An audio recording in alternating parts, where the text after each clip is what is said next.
దేవుని పరిశుద్ధ నామానికి స్తోత్రం. దేవుడు మనల్ని ప్రేమించి మనకిచ్చిన సమయాన్ని బట్టి వందనాలు చెల్లిస్తున్నాను. ఈ దినానికి నియమించబడ్డ వాక్య భాగము యెహెజ్కేలు 37వ అధ్యాయము 4 నుండి 12 వచనాలు ధ్యానంలోకి వెళ్దాం. యెహెజ్కేలు 37 4 నుండి 12 వచనాలు. అందుకాయన ప్రవచనం ఎత్తి, ఎండిపోయిన ఈ ఎముకలతో ఇట్లనుము, ఎండిపోయిన ఎముకలారా, యెహోవా మాట ఆలకించుడి.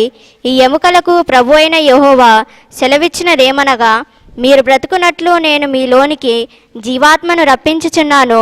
చర్మము కప్పి మీకు నరములనిచ్చి మీ మీద మాంసము పొదిగి చర్మము మీ మీద కప్పెదను. మీలో జీవాత్మనుంచగా మీరు బ్రతుకుదురు. అప్పుడు నేను యెహోవానై ఉన్నానని మీరు తెలుసుకొందురు. ఆయన నాకిచ్చిన ఆజ్ఞ ప్రకారము నేను ప్రవచించుచుండగా గడగడమను ధ్వని ఒకటి పుట్టెను. అప్పుడు ఎముకలు ఒకదానితో ఒకటి కలుసుకొనెను. నేను చూచుచుండగా నరములను మాంసమును వాటి మీదికి వచ్చాను. వాటిపైన చర్మము కప్పెను, అయితే వాటిలో జీవాత్మ ఎంత మాత్రమునూ లేకపోయెను. అప్పుడు ఆయన, నరపుత్రుడా, జీవాత్మ వచ్చినట్లు ప్రవచించి ఇట్లనుము, ప్రభువగు యెహోవా సెలవిచ్చినదేమనగా, జీవాత్మ నలుదిక్కుల నుండి వచ్చి హతులైన వీరు బ్రతుకున్నట్లు వారి మీద ఊపిరి విడువుము. ఆయన నాకు ఆజ్ఞాపించినట్లు నేను ప్రవచింపగా జీవాత్మ వారిలోనికి వచ్చాను. వారు సజీవులై లేచి లెక్కింప సఖ్యము కాని మహాసైన్యమై నిలిచిరి. అప్పుడు ఆయన నాతో ఇట్లనెను, నరపుత్రుడా, ఈ ఎముకలు ఇశ్రాయేలీలనందరినీ సూచించుచున్నవి. వారు, మన ఎముకలు ఎండిపోయెను, మన ఆశ విఫలమాయెను, మనము నాశనమైపోతమి అని అనుకొనుచున్నారు. కాబట్టి ప్రవచనం ఎత్తి వారితో ఇట్లనము, ప్రభువగు యెహోవా సెలవిచ్చినదేమనగా, నా ప్రజలారా, మీరున్న సమాధులను నేను తెరచెదను. సమాధులలో నుండి మిమ్మును బయటికి రప్పించి ఇశ్రాయేలు దేశములోనికి తోడుకొని వచ్చెదను. ప్రార్థన చేసుకుందాం. షునోబా షోనారి కరాసి నాదకడికెరవా షందల విరిందరాసి నీ అంతురుంగళ్ కర్త హల్లియా స్తోత్రం. దయగల తండ్రి, నా ఆత్మ నీ వశములో ఉన్నది. నీ ఏడంతల ఆత్మ నా మీద కుమ్మరించి నా నోటి బోరగా ఉండి నాతో అందరితో మాట్లాడు. ప్రతి హృదయాన్ని కదిలించి వినడానికి చెవులు, గ్రహించుటకు జ్ఞానము, ఈ రెండు నీ ఆత్మ ద్వారా ఇచ్చి మహిమ పొందాలని, కూడిన బిడ్డలందరినీ దీవించమని, రావాల్సిన బిడ్డలు త్వరపెట్టి తీసుకురమ్మని యేసు నామములో అడిగి ప్రార్థిస్తున్నాను తండ్రి, ఆమేన్. దేవుని పరిశుద్ధ నామానికి స్తోత్రం. ప్రభు ఏమంటున్నారో చూద్దాం. అందుకాయన ప్రవచనమెత్తి, ఎండిపోయిన ఈ ఎముకలతో ఇట్లనము, ఎండిపోయిన ఎముకలారా, యెహోవా మాట ఆలకించుడి. దేవునికి స్తోత్రం. అందుకాయన ప్రవచనమెత్తి, ఎండిపోయిన ఈ ఎముకలతో ఇట్లనుము, ఎండిపోయిన ఎముకలారా, యెహోవా మాట ఆలకించండి. దేవునికి స్తోత్రం. ప్రియులారా, ఈ ఎముకలు ఎండిపోయి ఉన్నాయి, వీటిలో జీవాత్మ లేదు. కనుక ఈరోజు దేవుడు యెహెజ్కేలుతో ఏమని మాట్లాడుతున్నాడంటే, నీవు ప్రవచనమెత్తి ఇశ్రాయేలు ప్రజలతో ఇలాగ మాట్లాడు. ఏమనంటే, ఎండిపోయిన ఎముకలారా, యెహోవా మాట ఆలకించుడి. యెహోవా మాట ఆలకించండి. హల్లెలూయా. దేవునికి స్తోత్రం. ప్రియులారా, దేవుని మాట వినాలి అని చెప్తున్నాడు. ఆలకించండి, ఆ మాటను మీరు గ్రహించండి. దేవుడు ఏం మాట్లాడుతున్నాడో అది మీరు గ్రహించితే అప్పుడు మీలో ఒక శక్తి, ఒక పవర్ మీలో రాబోతుందని వాక్యం అంతా చెప్తున్నది. దేవునికి స్తోత్రం ప్రియులారా. ఇక్కడ అన్నాడు ఈ ఏమన్నాడు, ప్రవచనమెత్తి ఈ ఎముకలతో ఇట్లనుము, ఈ ఎముకలకు ప్రభువైన యెహోవా సెలవిచ్చినదేమనగా, మీరు బ్రతుకున్నట్లు. ఈ ఎముకలకు ప్రభు అయిన యెహోవా సెలవిచ్చినది ఏమనగా, మీరు బ్రతుకున్నట్లు నేను మీలోనికి జీవాత్మను పంపించుచున్నాను. మనలో జీవాత్మ లేకపోతే మనము బ్రతికి కూడా చనిపోయిన వారితో సమానం. అందుకే దేవుని యొక్క జీవ ఆత్మ మనలోకి రావాలి. దేవునికి స్తోత్రం. నేను మనం పరిశుద్ధాత్మని గురించి తెలుసుకున్నాం. పరిశుద్ధాత్మ అనేది మనలో ఒక జీవాత్మ. రియల్గా చెప్పాలి అంటే ఒకానొక సమయంలో ఆదాము అవ్వకి దేవుడు తన ఆత్మను, దేవునికి స్తోత్రం, ఊదాడు. తన ఆత్మను ఆ వారిలో ఊదినప్పుడు ఎక్కడ పోగొట్టుకున్నారు వాళ్ళు? దేవునికి స్తోత్రం. ఆ యొక్క అవ్వ ఎక్కడైతే పాపము జరిగించిందో, మంచి చెడులు తెలిపే వృక్షఫలం దగ్గరికి ఆమె వచ్చి దాన్ని ఆశించిందో, అప్పుడే ఎప్పుడైతే ఆజ్ఞ అతిక్రమించేసిందో శత్రువైన సాతాను రెడీగా ఉన్నాడు ఆ జీవాత్మను దొంగిలించడానికి లేదా ఆ జీవాత్మను పోగొట్టడానికి. ఎప్పుడైతే ఆ ఆశ వారికి కలిగించాడో, ఎప్పుడైతే వద్దు అన్న ఆ పని, ఆ ఆజ్ఞను వారు చేశారో, వెంటనే దేవునికి స్తోత్రం, వారిలో ఉన్న జీవాత్మ వెళ్ళిపోయింది. దేవునికి స్తోత్రం ప్రియులారా. ఎప్పుడు ఆ జీవాత్మ పోయిన తర్వాత మరలా యేసు ప్రభు ద్వారా తిరిగి మనకి జీవాత్మను దేవుడు మరలా అనుగ్రహించాడు. దేవునికి స్తోత్రం. ఆ జీవాత్మ ఇప్పుడు నీలో నాలో ప్రవహించాలని దేవుడు కోరుకుంటున్నాడు. ఎంతో మందికి ఈ జీవాత్మ లేదు. ఈ జీవాత్మ లేకపోతే కేవలము వారు ఎండిపోయిన ఎముకల మాదిరిగా ఉన్నారు, అంతే. వారిలో ఈ ఆత్మ పని చేయటలేదు. అందుకే దేవుడు ఈరోజు మనతో మాట్లాడుతున్నాడు. దేవుని స్తోత్రం. ఏమంటున్నాడు? ఈ ఎముకలకు ప్రభువైన యెహోవా సెలవిచ్చినది ఏమనగా, మీరు బ్రతుకున్నట్లు నేను మీలోనికి జీవాత్మను రప్పించుచున్నాను. చర్మము కప్పి మీకు నరమునిచ్చి మీ మీద మాంసము పొదిగి చర్మము మీద కప్పెదను. మీలో జీవాత్మ నుంచగా మీరు బ్రతుకుదురు. అప్పుడు నేను యెహోవానై ఉన్నానని మీరు తెలుసుకుంటారు అంటున్నాడు. దేవునికి స్తోత్రం. తర్వాత ఏమన్నాడు? ఆయన నాకిచ్చిన ఆజ్ఞ ప్రకారము నేను ప్రవచించుచుండగా గడగడమని ధ్వని ఒకటి పుట్టెను. అప్పుడు ఎముకలు ఒకదానితో ఒకటి కలుసుకున్నాయి. నేను చూచుచుండగా నరములను మాంసమును వాటి మీదికి వచ్చెను, వాటి పైన చర్మము కప్పెను. అయితే వాటిలో జీవాత్మ ఎంత మాత్రము లేకపోయెను అంటున్నాడు. దేవునికి స్తోత్రం. ఈరోజు మాంసం ఉంది, చర్మం ఉంది, నరాలున్నాయి, ఎముకలున్నాయి, అన్నీ ఉన్నాయి, కానీ జీవాత్మ అన్నది మనలో లేదు అంటున్నాడు. దేవునికి స్తోత్రం. తర్వాత ఏమైంది? అప్పుడు ఆయన నరపుత్రుడా జీవాత్మ వచ్చినట్లు ప్రవచించి ఇట్లనుము ప్రభువగు యెహోవా సెలవిచ్చినది ఏమనగా జీవాత్మ నలుదిక్కుల నుండి వచ్చి హతులైన వీరు బ్రతుకున్నట్లు వారి మీద ఊపిరి విడువుము. దేవునికి స్తోత్రం. నలుదిక్కుల నుండి వచ్చేటట్లు హత్తులైన వీరు అంటే దేవుని దృష్టిలో ఎలా కనపడుతున్నాం మనము? హత్తులుగా, అంటే మరణమైన వారిలా కనబడుతున్నాం. మీరు జీవించుచున్నారన్న పేరు మాత్రం ఉన్నది, కానీ మీరు మృతులే, మీలో జీవాత్మ లేదు. కాబట్టి మృతులైన మీరు బ్రతకాలి అంటే మీలోకి ఏమి రావాలి? జీవాత్మ రావాలి. జీవాత్మ మీలో వస్తే మృతులైన వారు బ్రతుకుతారు. హల్లెలూయా. దేవునికి స్తోత్రం. ప్రియులారా, ఒకానొక సమయము ఆగమనములో కూడా ఇలాగే జరగబోతుంది. మరి నిద్రించిన వారిలో దేవుని యొక్క జీవాత్మ ప్రవేశించి వారు దేవునికి స్తోత్రం దేవుని సన్నిధిలో లేవబోతున్నారు. ఆ గమనములో వారు దేవునితో ఉండబోతున్నారు.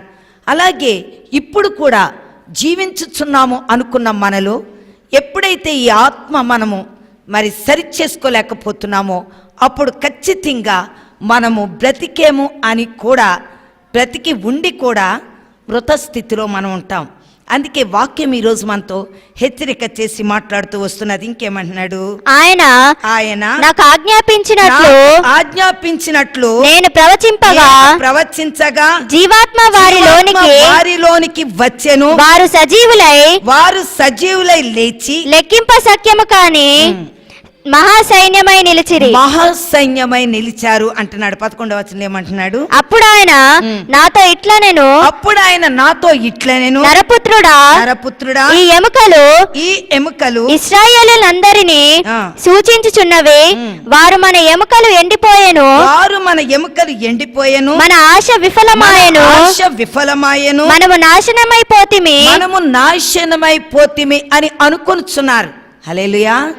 అప్పుడప్పుడు మనం కూడా అనుకుంటాం ఇలాగే, దేవుని సంధికి నేను వెళ్తానా, దేవుడు నన్ను అంగీకరిస్తాడా, దేవుడు నేను సంతోషపెట్టగలుగుతున్నానా, నిజంగా దేవుడు నన్ను ప్రేమిస్తున్నాడా, విడిచిపెట్టేశాడా అని అప్పుడప్పుడు మనం కూడా అలాగే అనుకుంటూ ఉంటాం. అలాగే వాళ్ళు కూడా అనుకుంటున్నారంట. తర్వాత ఏమైంది? కాబట్టి ప్రవచనమెత్తి వారితో ఇట్లనము, ప్రభువుకు యెహోవా సెలవిచ్చినదేమనగా, నా ప్రజలారా మీరున్న సమాధులను నేను తెరచెదను, సమాధులలో నుండి మిమ్మును బయటికి రప్పించి ఇశ్రాయేలు దేశములోనికి తోడుకొని వచ్చేదను. దేవునికి స్తోత్రం. తోడుకొని నేను వస్తాను అంటున్నాడు. ఇక్కడ దేవుడు మనకొక మంచి ప్రమాణాన్ని ఈరోజు మనతో చేస్తున్నాడు. కనుక మనందరము కూడా జీవాత్మను పొందాలని దేవుడు కోరుకుంటున్నాడు. సరే చూద్దాం. నా ప్రజలారా 2వ అధ్యాయం 1వ వచనం చూద్దాం. 2వ అధ్యాయం 1వ వచనం. నరపుత్రుడా నీవు చక్కగా నిలవబడుము, నేను నీతో మాట్లాడవలనని ఆయన నాతో మాట్లాడినప్పుడు ఆత్మ నాలోనికి వచ్చి నన్ను నిలువబెట్టెను. అప్పుడు నాతో మాట్లాడు వాని స్వరము వింటిని. హల్లెలూయా. ఇప్పుడు నీవు దేవుని స్వరము వినాలి. దేవుని స్వరము వినాలి అంటే నీలో ఏం రావాలి? జీవాత్మ రావాలి. నీలోకి జీవాత్మ రావాలంటే నువ్వు ఎలా ఉండాలి? చక్కగా నిలబడాలి. దేవునిలో నువ్వు చక్కగా నిలబడ్డట్టయితే దేవుని యొక్క జీవాత్మ నీలోకి రాబోతున్నది. నరపుత్రుడా నీవు చక్కగా నిలబడుము, నేను నీతో మాట్లాడవలెనని ఆయన నాతో మాట్లాడినప్పుడు ఆత్మ నాలోనికి వచ్చింది, నన్ను నిలవబెట్టెను. ఫస్ట్ మనం ఎలాగుండాలంట? చక్కగా. ఎవరి దగ్గర? దేవునిలో. హల్లెలూయా. దేవునికి స్తోత్రం. దేవునిలో మనము చక్కగా నిలబడితే మనలోకి ఆయన ఏం పంపించబోతున్నాడు? జీవాత్మను పంపిస్తున్నాడు. లేకపోతే మనం ఏమైపోయాము? ఎండిపోయిన ఎముకలలాగా. మనలో జీవం ఉండదు. దేవునికి స్తోత్రం. జీవిస్తున్నాం, జీవించటం లేదని అనను, ప్రాణంతో బ్రతుకుతున్నట్టు బ్రతుకుతున్నాం, కానీ జీవాత్మ మనలో పని చేయటలేదు. అందుకని దేవుని వాక్యం మనతో హెచ్చరిక చేస్తున్నది. నీవు నేను కూడా దేవుని సన్నిధిలో నమ్మకముగాను యథార్థముగా ఉన్నట్టయితే దేవునికి స్తోత్రం ప్రియులారా, అప్పుడు ఆయన మనల్ని చక్కగా నిలబెట్టి మనలోకి తన జీవాత్మను పంపించడానికి ఆయన సిద్ధంగా ఉన్నాడు. అప్పుడు ఆత్మ నాలోనికి వచ్చి నన్ను నిలవబెట్టెను, అప్పుడు నాతో మాట్లాడు వాని స్వరము నేను విన్నాను అంటున్నాడు. ఈరోజు నువ్వు దేవుని స్వరం వినాలి. దేవుని స్వరం వినాలి అంటే నీలో జీవాత్మ ఉండాలి. రేపొద్దున్న నిన్ను సమాధుల్లో నుంచి బయటికి లేపాలి. లేకపోతే నువ్వు నిద్రిస్తూ ఉన్నప్పుడు కూడా ఈ స్వరము వింటేనే కానీ నువ్వు పరలోక రాజ్యానికి రాలేవు. ఈ స్వరము వినబడాలి అంటే నీలో ఏముండాలి? జీవాత్మ ఉండాలి. దేవునికి స్తోత్రం. ఒక అయస్కాంతము దేన్ని ఆకర్షిస్తుంది? ఇనుమును ఆకర్షిస్తుంది. అలాగే ఆత్మ కూడా ఎవరిలో జీవాత్మ ఉందో వారిని ఆకర్షించి వారిని ఏం చేస్తుంది? పరలోక రాజ్యానికి తీసుకుని వెళుతుంది. సమాధుల్లో ఉన్నవారిని తీసుకెళ్తుంది, బ్రతికిన వారిని కూడా అది పరలోక రాజ్యానికి తీసుకెళ్ళాలి, ఆగమనానికి తీసుకెళ్ళాలి. అంటే మనలో ఏముండాలంట? జీవాత్మ ఉండాలంట. జీవాత్మ లేకపోతే మనము బ్రతికి ఉండి కూడా చనిపోయిన వారిలాగా అయిపోతున్నాం. దేవునికి స్తోత్రం. చూద్దాం, 1 సమూయేలు 2వ అధ్యాయము 6వ వచనం చూద్దాం. 1 సమూయేలు 2వ అధ్యాయము 6వ వచనం. జనులను సజీవులను గాను మృతులను గాను చేయవాడు యెహోవాయే, పాతాళమునకు పంపుచు అందులో నుండి రప్పించుచుండువాడు ఆయనే. దేవునికి స్తోత్రం. ప్రియులారా, ఏమంటున్నాడు ఇక్కడ? జనులను సజీవులను గాను మృతులను గాను చేయువాడు ఆయనే, పాతాళమునకు పంపుచు అందులో నుండి రప్పించుచున్నవాడు కూడా ఆయనే. అంటే సర్వ అధికారము ఎవరి చేతిలో ఉంది? దేవుని చేతిలో ఉంది. ఏ మానవుని చేతిలో కూడా ఏమీ లేదు. అందుకనే నిన్ను సజీవుడిగా ఉంచాలన్నా మృతుడిగా చేయాలన్నా ఎవరి చేతిలో ఉందంట? దేవుని చేతిలో. దేవుని దగ్గరికి వచ్చి నువ్వేం చేయాలి? చక్కగా నిలబడాలి. చక్కగా అంటే స్ట్రైట్గా నిలబడటం కాదది. దేవునిలో ఆత్మీయ జీవితంలో నువ్వు చక్కగా నిలబడాలి. దేవునికి స్తోత్రం ప్రియులారా. అప్పుడు దేవుడు సజీవులుగాను మృతులుగాను చేయవాడు యెహోవాయే, ఆయన చేయగలడు. దేవునికి స్తోత్రం. నువ్వు మృత స్థితిలో ఉన్నావు అంటే ఇంకా దేవునిలో నువ్వు చక్కగా నిలబడలేకపోతున్నావు. ఎప్పుడైతే చక్కగా నిలబడలేకపోతున్నావో అప్పుడు మృత స్థితికి వెళ్ళిపోతున్నావు. అందుకే పాతాళమునకు పంపుచు అందులో నుండి రప్పించుచుండువాడు కూడా ఆయనే అంటున్నాడు. హల్లెలూయా. దేవునికి స్తోత్రం. అప్పుడప్పుడు హెచ్చు తగ్గులు మన జీవితంలోకి ఇచ్చి మనల్ని సరిచేసి తన రాజ్య మహిమలోకి సిద్ధబాటు చేసుకుని వాడు కూడా ఆయనే. అందుకే ఈరోజు నువ్వు జాగ్రత్తగా ఉండి ప్రభువులో సంపూర్ణంగా ఉండాలంటే దేవునికి స్తోత్రం, ఆయన జీవాత్మ నీలోకి రావాలి. దేవునికి స్తోత్రం. ఎంత ప్రయాసపడి వస్తున్నాం, జీవాత్మ లేకపోతే రేపు ప్రభు స్వరము నువ్వు వినలేవు. అందుకే చక్కగా నిలబడ్డ యెహెజ్కేలు దేవుని స్వరము వింటున్నాడు. ఈరోజు నా సహోదరి సహోదరుడా, దేవుని స్వరం వినాలి. ఆయన స్వరం విన్నట్టయితే నిశ్చయముగా మనం బ్రతుకుతాం. అందుకే దేవుడు ఈరోజు మనతో మాట్లాడుతున్నారు. యెషయా 26వ అధ్యాయం 19వ వచనం చూద్దాం. యెషయా 26:19. మృతులైన నీవారు బ్రతుకుదురు, మృతులైన నీవారు బ్రతుకుతురు, నా వారి శవములు సజీవులగును, మంటిలో పడి ఉన్న వారలారా మేల్కొని ఉత్సహించుడి. నీ మంచు ప్రకాశమానమైన మంచు భూమిలో తనలో ప్రేతులను సజీవులుగా చేయును. హల్లెలూయా. దేవునికి స్తోత్రం. ఇక్కడ దేవుడు మాటలు చెప్తున్నాడు. మృతులైన నీ వారు బ్రతుకుతారు. ఎవరైతే దేవుని వారిగా ఉండి మృతులవుతున్నారో వారు బ్రతకబోతున్నారు. సమాధిలో నుండి వారు లేవబోతున్నారు. సమాధిని నేమీ చేయలేదు. దేవునికి స్తోత్రం.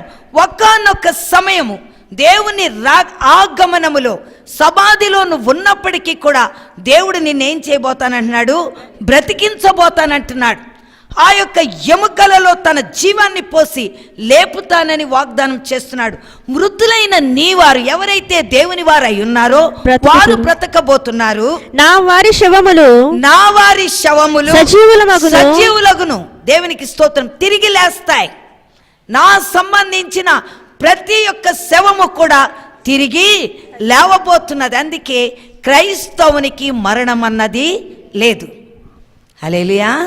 దేవుని స్తోత్రం. మనకి మరణం అన్నదే లేదు.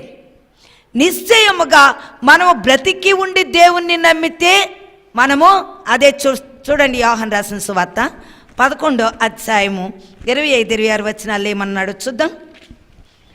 బ్రతికి ఆయన యందు విశ్వాసం ఉంచిన వారు ఎట్లున్నారో చూద్దాం. అందుకు యేసు, పునరుద్ధానమును జీవమును నేనే, నా యందు విశ్వాసం ఉంచువాడు చనిపోయినను బ్రతుకును, బ్రతికి నా యందు విశ్వసించువారు ప్రతి వాడును ఎన్నటికీ చనిపోరు. హల్లెలూయా. దేవునికి స్తోత్రం. ఈరోజు దేవుని వాక్యం మనతో చెప్తున్నది, నా వారి శవములు సజీవములగును, మంటిలో పడి ఉన్న వారలారా మేల్కొని ఉత్సహించుడి. నీ మంచు ప్రకాశమైన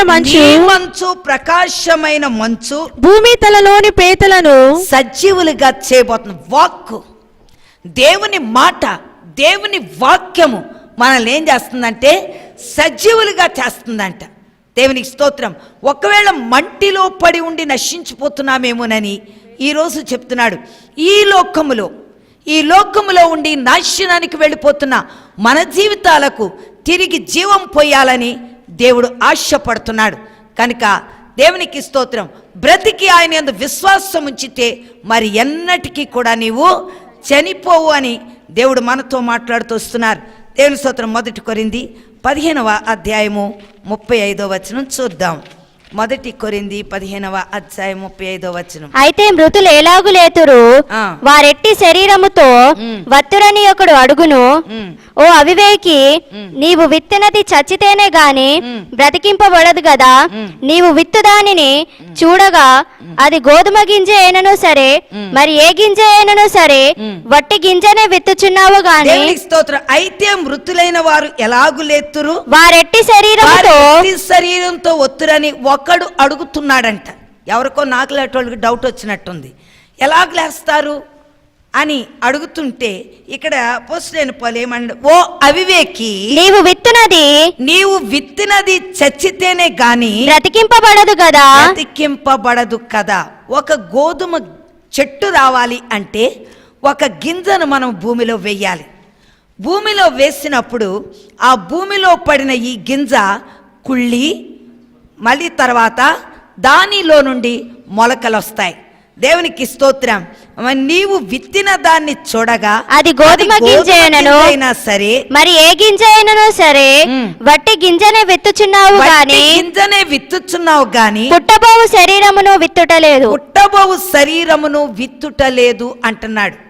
అంటే ఇప్పుడు మనము తిరిగి లేస్తాము, లేచినప్పుడు ఏ శరీరముతో లేస్తాము అన్నది మనకి తెలీదు. ఒక మహిమ మనల్ని కమ్ముకున్నప్పుడు మహిమ చేత మనం పరలోక రాజ్యానికి చేరబోతున్నాం. కనుక అదే చెప్తున్నాడు, ఎలాగా అది బ్రతికింది, ఎలా గోధుమ చెట్టు అయ్యింది అంటే అది నీకు తెలీదు, నాకు తెలీదు. దేవునికి స్తోత్రం. కాబట్టి నువ్వు విత్తినది అదొక్కటే నీకు తెలుసు, అది కింద ఏమేమి తవలబులు చేసి బయటకు వచ్చిందో అన్నది నీకు తెలీదు. కనుక అలాగే నా జీవితంలో దేవుడు తిరిగి మనల్ని బ్రతికించబోతున్నాడు. ఆ మహిమ పట్టణంలో, మహిమ రాజ్యంలోకి మనల్ని చేర్చడానికి ఆయన ఇష్టపడుతున్నాడు. గనుక ఎండిపోయిన మన ఎముకలలో జీవం అవసరం అని చెప్తున్నాడు. నీకు ఆ జీవము కావాలంటే నువ్వు మొట్టమొదట ఆయన దగ్గర చక్కగా లేచి నిలబడాలి. దేవునికి స్తోత్రం. చక్కగా లేచి నిలబడితే నీలో జీవాత్మ ప్రవహించి నువ్వు జీవాత్మగా మారబోతున్నావని దేవుడు మాట్లాడుతున్నాడు. దేవునికి స్తోత్రం. ఇంకేమంటున్నాడు, అయితే దేవుడే తన చిత్త ప్రకారము నీవు విత్తిన దానికి శరీరం ఇచ్చును, మరియు ప్రతి విత్తనమునకును దాని శరీరము ఇచ్చుచున్నాడు. దేవునికి స్తోత్రం. కనుక నీవు నేను కూడా దేవుని సన్నిధిలో ఉన్నటువంటి మనము ఏ ప్రకారంగా మరి లేవబోతున్నాము, ఏ ప్రకారంగా జీవము మనలోకి వస్తుంది అన్న దాని గురించి ఈరోజు ప్రభు మనతో మాట్లాడుతున్నారు. అదంతా కూడా తన చిత్త ప్రకారంగా జరుగుతున్నట్టుగా వాక్యం మనకి హెచ్చరిక చేస్తున్నది. ద్వితీయోపదేశకాండము 32వ అధ్యాయము 39వ వచనం చూద్దాం. ఇదిగో నేనే దేవుడను, నేనే దేవుడను, నేను తప్ప వేరొక దేవుడు లేడు, మృతి నందించువాడను నేనే, బ్రతికించువాడను నేనే, గాయపరచువాడను స్వస్థపరచువాడను నేనే, నా చేతిలో నుండి విడిపించువాడెవడనూ లేడు, నా చేతిలో నుంచి విడిపించువాడు ఎవ్వడు కూడా లేడు అంటున్నాడు. సమస్తము ఆయన ద్వారానే జరుగుతుంది, ఆయనలోనే జరుగుతుంది. కనుక దేవునికి స్తోత్రం. అందుకే దేవుడు ఈరోజు అంటున్నాడు, ఇదిగో నేను నేనే దేవుడను, నేను తప్ప వేరొక దేవుడు లేడు. దేవుడు లేడు. ఖచ్చితంగా చెప్తున్నాడు. ఆయన జీవం గల దేవుడు గనుక ఆయన్ని నమ్ముకున్న నీవు ఎన్నటికీ కూడా మృతి చెందడం అన్నది సమంజసము కాదు. ముఖ్యంగా ఆయన ఆజ్ఞ మాత్రం ఖచ్చితంగా జరిగించాలి. ఆయన ఆజ్ఞ జరిగించి ఆయన చిత్త ప్రకారంగా నడిచినట్లయితే నిశ్చయముగా నీవు దేవుని రాజ్యానికి చేరడానికి అవకాశం ఉందని వాక్యం మనతో హెచ్చరిక చేస్తుంది. గాయపరచువాడను నేనే, స్వస్థపరచువాడను నేనే, కూడా నేనే, సమస్తము జరిగించుచున్నవాడు ఆయనే. దేవునికి స్తోత్రం. గాయము చెయ్యకపోతే దేవుని దగ్గరికి మనము రాలేము.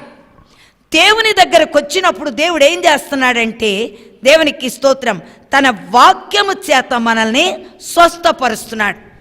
దేవునికి స్తోత్రం ప్రియులారా. అందుకే నీవు నేను కూడా ఆయన జరిగిస్తున్న ప్రతి కార్యానికి కూడా మనం ఏం చేయాలి? దేవునికి కృతజ్ఞతలు చెల్లించాలి. హల్లెలూయా, దేవునికి స్తోత్రం. ఆయనకి కృతజ్ఞులు మాత్రమే మనం. అందుకే దేవుడు ఈరోజు మనతో మాట్లాడుతున్నాడు. దేవునికి స్తోత్రం. నా చేతిలో నుండి విడిపించువాడెవడునూ లేడు, ఎవ్వరూ లేరు అంటున్నాడు. నీకేది జరిగినప్పటికీ మరలా ఎక్కడికి రావాలి? నువ్వు దేవుని దగ్గరికే రావాలి. హల్లెలూయా, దేవుని స్తోత్రం. దేవుని దగ్గరికే వచ్చి దేవుని సన్నిధిలో నువ్వు మొరపెట్టినట్లయితే దేవుడు నేను దీవించి ఆశీర్వదించబోతున్నారు. యోహాను 5వ అధ్యాయం, యోహాను రాసిన సువార్త 5వ అధ్యాయం 21వ వచనం చూద్దాం.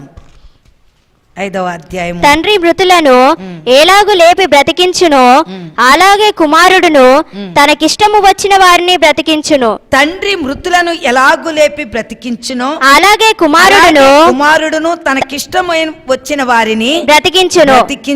తండ్రి ఎవనికి తీర్పు తీర్చడు గాని తండ్రిని గణపరచినట్లుగా అందరూ కుమారుని గణపరచవలెనని తీర్పు తీర్చుటకు సర్వాధికారము కుమారునికి అప్పగించి ఉన్నాడు. దేవునికి స్తోత్రం ప్రియులారా. ఇక్కడ దేవుడు మనతో మాట్లాడుతున్నాడు. ఏమన్నాడు? తండ్రి మృతులను ఎలాగు లేపి బ్రతికించెను అలాగే కుమారుడును తనకిష్టము వచ్చిన వారిని బ్రతికించును. అంటే మరి కుమారుడు తనకిష్టం వచ్చిన వాళ్ళని అంటే అందరినీ బ్రతికించటం లేదా ఏమో? దేవునికి స్తోత్రం. అందుకే జాగ్రత్త. కుమారుని ముద్దు పెట్టుకొనుడి అంటున్నాడు, లేని ఎడల. కనుక దేవుణ్ణి మనం కుమారుని ముద్దు పెట్టుకోవాలి. అంటే ఎప్పుడు కూడా దేవునితో మనము అటాచ్మెంట్ కలిగి ఉండాలి. ఎప్పుడైతే దేవుణ్ణి కలిగి ఉంటామో, దేవునికి స్తోత్రం, అప్పుడు ఆయన మనల్ని కూడా ఏం చేయబోతున్నాడు? ఇక్కడ ఏమంటున్నాడు? తనకిష్టము వచ్చిన వారిని బ్రతికించబోతున్నాడు. అంటే ముందు మనం ఆయనకి ఇష్టంగా ఉండాలా లేదా? ఆయనకు మనం ఇష్టంగా ఉండాలి. ఆయనకు మనం ఇష్టంగా ఉంటేనే ఆయన మనల్ని బ్రతికిస్తాడు. ఆయనకి ఇష్టముగా లేకపోతే మనల్ని బ్రతికిస్తాడా? బ్రతికించాడు. కనుక ఆయనకి ఇష్టమైన పాత్రలుగా మనం ఉండాలని దేవుడు కోరుకుంటున్నాడు. ఈరోజు నేను ఆ మహిమ పట్టణానికి తీసుకెళ్ళాలి అంటే మొట్టమొదట ఆయనకి ఇష్టమైన వారిగా ఉండాలని దేవుడు కోరుకుంటున్నాడు. హల్లెలూయా, దేవుని స్తోత్రం. 28వ వచనం ఏమంటున్నాడు? దీనికి ఆశ్చర్యపడకుడి, ఒక కాలము వచ్చుచున్నది, ఆ కాలమున సమాధులలో ఉన్నవారందరూ ఆయన శబ్దం విని మేలు చేసిన వారు జీవ పునరుద్ధానమునకును కీడు చేసిన వారు తీర్పు పునరుద్ధానమునకును బయటికి వచ్చెదరు. దేవునికి స్తోత్రం ప్రియులారా. ఇక్కడ అంటున్నాడు ఒక కాలము వచ్చుచున్నది. ఆ కాలాన్ని సమాధులలో ఉన్న వారందరూ కూడా ఆయన శబ్దము విని, హల్లెలూయా, ఆయన శబ్దం విని ఏం చేయబోతున్నారంట? మేలు చేస్తేనేమో జీవ పునరుద్ధానం. దేవుని స్తోత్రం. జీవ పునరుద్ధానానికి, కీడు చేసిన వారు తీర్పు పునరుద్ధానానికి లేవబోతున్నారు. ఇద్దరు లేస్తున్నారు. ఇద్దరు లేచి కొంతమంది అందుకే దానియేలు గ్రంథం 12వ అధ్యాయంలో ఏ ప్రకారంగా లేస్తున్నారు ఒకసారి చూద్దామా? దానియేలు 12వ అధ్యాయము మరియు సమాధిలో నిద్రించు ఆ. అనేకులు మేలుకొనెదరు. కొందరు నిత్య జీవం అనుభవించుటకును, నిత్య జీవము అనుభవించుటకు, కొందరు నింద పాలగుటకును, కొందరు నిందలు పాలగుటకును నిత్యముగా లేవబడుతున్నారు. హల్లెలూయా. అందుకే ఇక్కడ కూడా అన్నాడు, మేలు చేసిన వారు జీవ పునరుద్ధానమునకును, కీడు కీడు చేసిన చేసిన వారు తీర్పు పునరుద్ధానానికి వారు లేవబోతున్నారు. అందుకనే దేవుని వాక్యం ఈరోజు అంటుంది, సమాధిలో ఉండి ఒకవేళ ఎముకగా నువ్వు ఉన్నప్పటికీ కూడా ఆయన జీవాత్మ నీలోకి పంపించి ఆయన లేపుతానని చెప్తున్నాడు.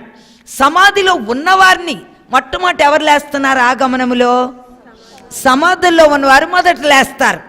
తర్వాత బ్రతికి ఉన్న మనము తర్వాత లేస్తాం, ముందే లేవం.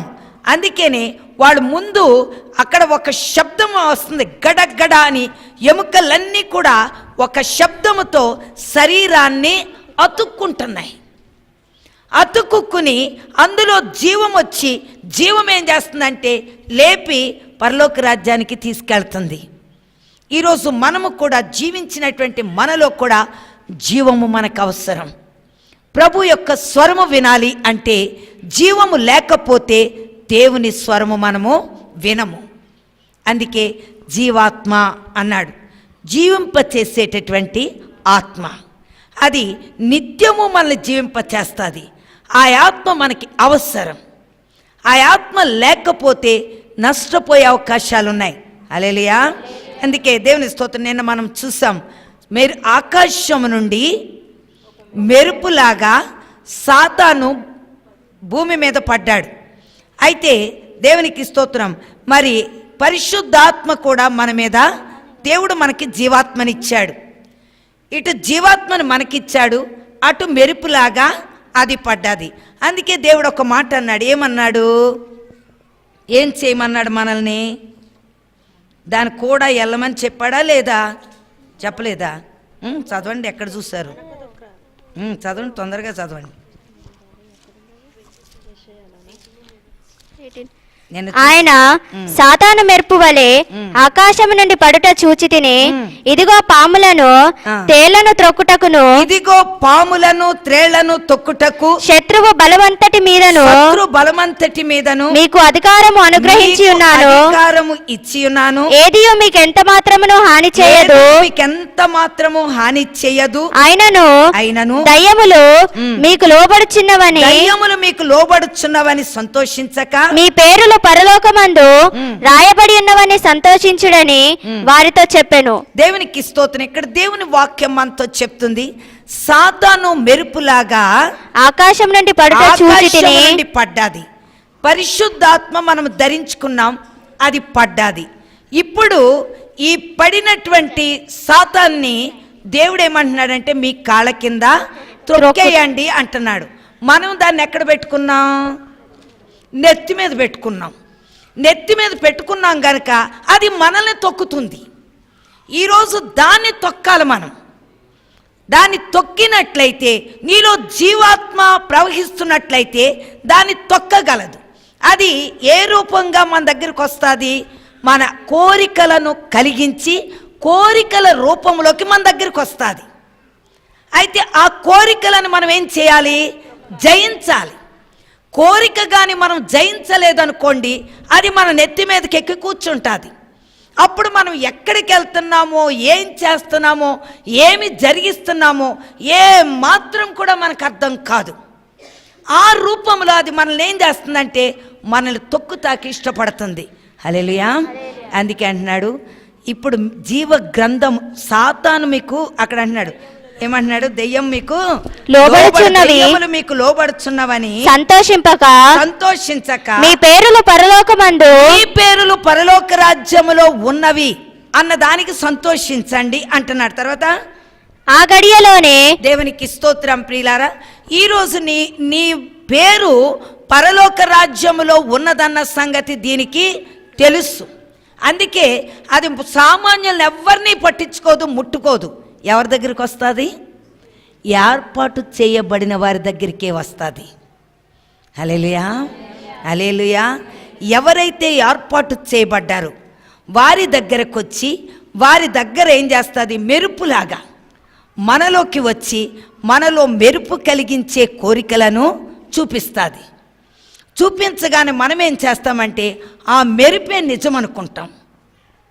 దేవుని ఆలోచన ఏంటి, దేవుని చిత్తం ఏంటని మనం గ్రహించలేం. అలాగా ఆ యొక్క మనలో ఉన్నటువంటి ఆత్మను నెమ్మదిగా ఏం చేస్తుంది, అది తొలగించేయడానికి ప్రయత్నం చేస్తూ ఉంటుంది. ఒక్కొక్కటి తీసుకొచ్చి నెమ్మదిగా మనం అందులోకి జారిపోయే అవకాశాలు ఉన్నాయి. అలా జారిపోయి చివరికి ఎవరొచ్చి కూర్చుంటారు మనలో? ఇప్పుడు నడిపింపు ఎవరిది ఉంటుంది? సాతానుది ఉంటుంది. అందుకే ఆయన ముందే చెప్పాడు, అది ఆకాశం నుండి పడుట నేను చూచి తిని ఇదిగో పాములను తేళ్లను త్రొక్కుటకును శత్రువు బలమంతటి మీద నేను మీకు అధికారం ఇచ్చాను.